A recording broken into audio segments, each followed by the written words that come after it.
आज मैं पकाना सिखा रही हूँ शामी कबाब की टिक्कियाँ। बहुत सादा और झटपट से तैयार हो जाने वाली रेसिपी है, जिसमें मैंने लिया है ये हरी मिर्च, 2 टमाटर, एक छोटा-सा प्याज़, अदरक और लहसुन के कुछ जवे।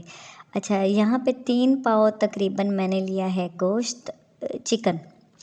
अच्छा, चिकन इसमें कट लगा दिए हैं ताकि ये गल जाए, इसका अंदर से पानी अच्छे से निकल जाए। 1 चम्मच मैं लूँगी घी।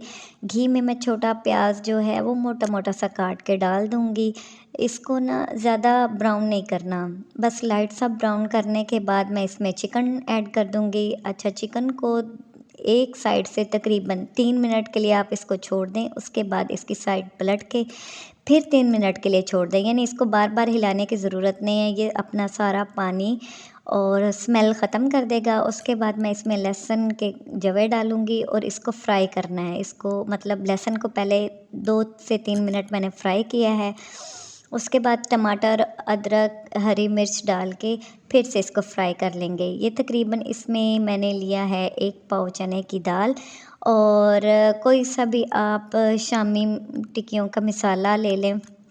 इसको 20 मिनट का मैंने दिया है कुकर। उसके बाद इसमें हल्का सा पानी था जो कि मैंने ड्राई कर लिया है। ड्राई करने के बाद जो है मैं इसको कुंडी डंडे में कूटूँगी इसको, वो ग्राइंड नहीं करूँगी। इसमें ग्राइंड से इसका टेस्ट ख़राब हो जाता है मेरे मुताबिक।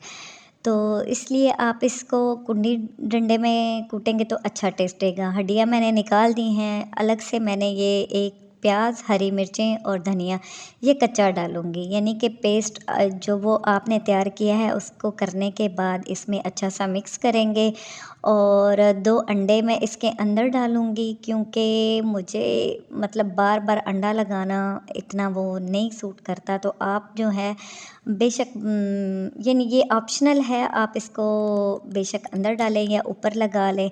अच्छा, ये मैंने बना दिए है कबाब, इसको मैं तवे पे फ्राई करूँगी। आप चाहे तो इसमें इसको डीप फ्राई भी कर सकते हैं, ओवन भी लगा सकते हैं।